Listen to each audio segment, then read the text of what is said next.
This is the Investor Connect podcast program. I'm Hall T. Martin. I'm the host of this show in which we interview angel investors, venture capital, family offices, private equity, and many other investors for early stage and growth companies.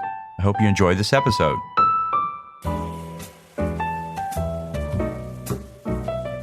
Interested in learning more about investing in startups, launching a new startup and need to raise funding?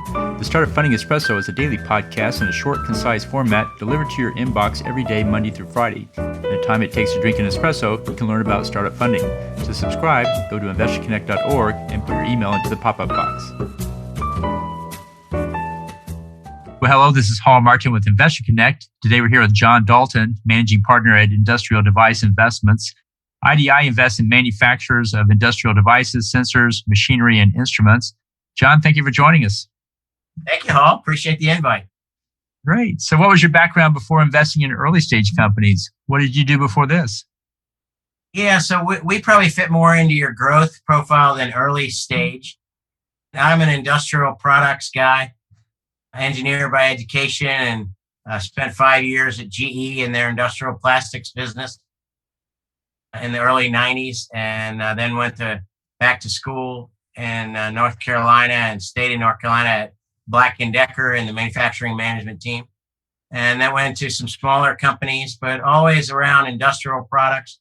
And, you know, we're kind of at the IDI is at the intersection of rust and technology. We usually don't like it if there's no rust, and we usually don't like it if there's no technology.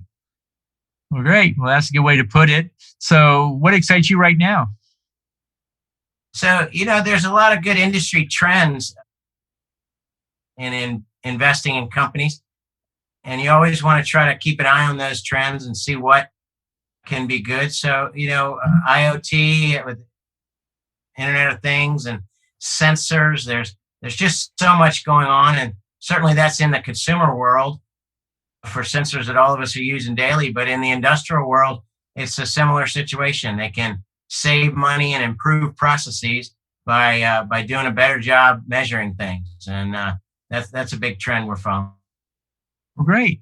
So you see a lot of startups and a lot of investors out there. What's your advice for people investing in startups in your sector? What do you tell them to do before they write that check?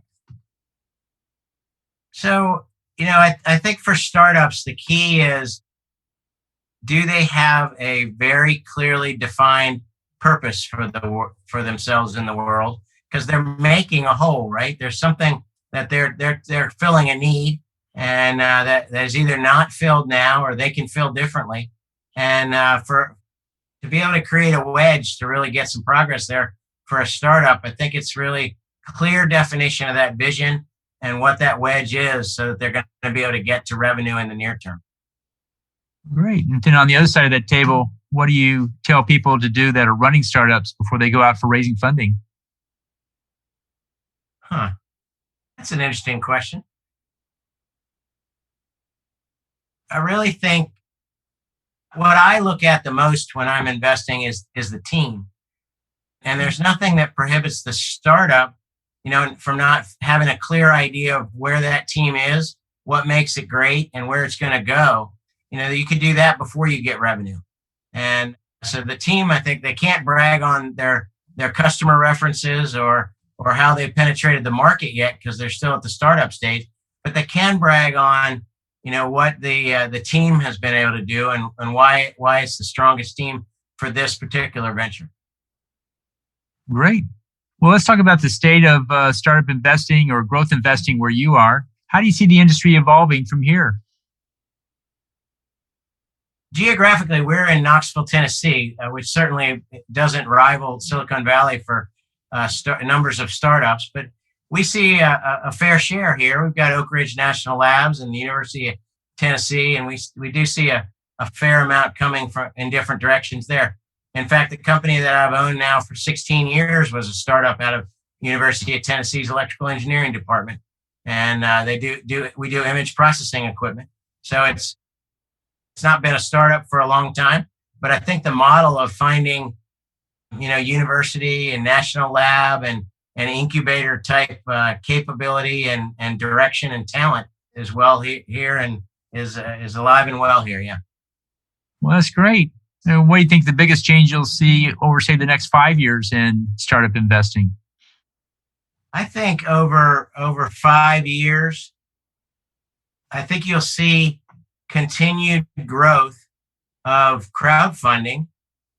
That is, certainly sort of taken the startup world by storm, and that will continue. But venture capital and private investing, call it angel or friends and family, all of those pieces have a place. So the entrepreneur's got to be able to navigate, what kind of capital can make sense.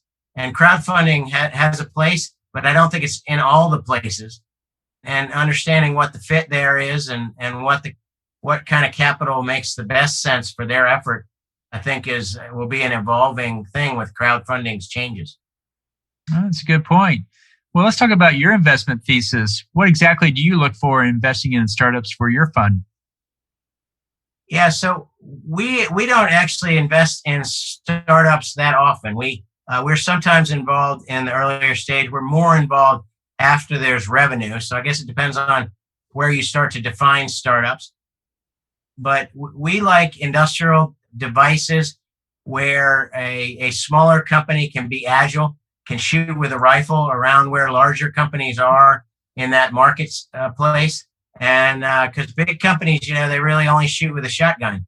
So they miss these smaller niche opportunities where a specialist can really make a big difference for the customer. And, the smaller companies have a place where that innovation can take place. So that we try to find the innovation, but, we're really in that rust is in kind of old, boring areas, industrial places that, they're not going to be unicorns, but they can be great investments. And so we try to bring an appropriate mix of equity and a little bit of leverage and a knowledge of industrial marketplaces and the cycles that capital equipment companies go through, or even supplies manufacturers within the industrial space of sensors. It's usually electromechanical types of products that we're involved in. And we try to find places where that rifle can be as much of a sharpshooter as possible towards where that customer value is in the market. You talk about a startup that fits that thesis? Yeah, so I think being able to understand, I had a discussion with a startup that we probably is not a fit for us now, maybe in future years, but they have a new technology for turbines that improves the efficiency and the effectiveness of turbines in an industrial application. So, we talked through, why their technology was different and how it might fit. And one of our operating executives, Bob Carroll, came from the flow meter industry. So he had seen a lot of that type of equipment. And I think we were able to provide a little bit of value and made a friend, but probably not an investment for us right now, but maybe later as they gain some traction. Well, for this sector, what do you find is the main challenge the startups face? I think startups, the biggest challenge in all areas is that the world is so large and their resources can only be used for a fairly narrow slice. So they got to really decide what they're going to be great at and focus in on that greatness and not get distracted by all the other shiny objects that are out there in the world that can could be a great segment too, but a startup can only, the beauty of a startup is the focus. And when they can really focus in on what it brings amazing things for customers, then I think I've seen them be very successful. Great. And on the other side, what is the main challenge the investor faces in this space? So, this startups in my mind it's a little bit more of a crapshoot than investing in an existing company because you don't have any of the data and the markers from any existing success. So, there certainly is how to weigh the opportunity and the risk is a different exercise, I think, for startups than for even small existing companies, because at least you have some data with the smaller existing companies, and so there's a big difference there. But figuring out your metrics on how you're going to do that within a a startup, I think it's a difficult assessment. Great. Well, you see a lot of different sectors and applications in this area. If you had to pick one or two that you think are really good opportunities for investors to pursue, what would you put at the top of the list? So definitely sensors and IoT, and being able to get data on both the customer use of equipment and within a plant environment where you can get data now where 5 or 10 years ago you had no chance of being able to cost effectively measure that data.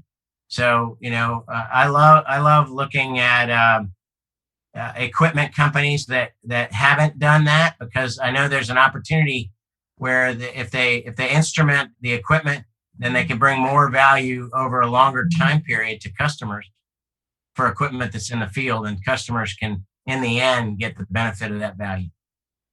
Well, great. Well, in the last minutes that we have here, what else should we cover that we haven't?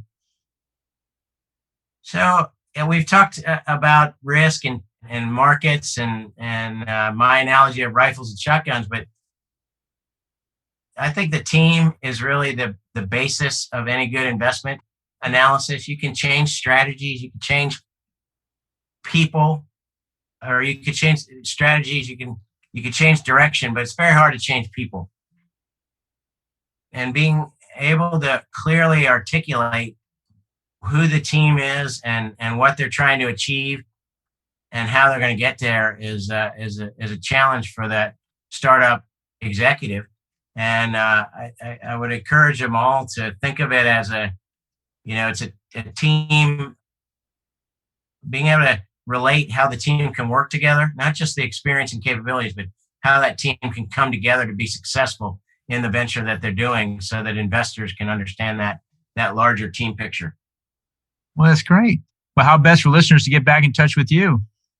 Yeah, best way is email. That's john@idinvest.net, and I think you've got it in the show notes there. So if folks want to talk, we have to set up a call and talk about where there might be crossover and their efforts and ours. That's great. We'll include that in the show notes. I want to thank you for joining us today and hope to have you back for a follow-up soon. Thanks all. Have a great day. Investor Connect helps investors interested in startup funding. In this podcast series, experienced investors share their experience and advice. You can learn more at investorconnect.org. Paul T. Martin is the director of Investor Connect, which is a 501c3 nonprofit dedicated to the education of investors for early-stage funding. All opinions expressed by Hall and podcast guests are solely their own opinions and do not reflect the opinion of Investor Connect. This podcast is for informational purposes only and should not be relied upon as a basis for investment decisions.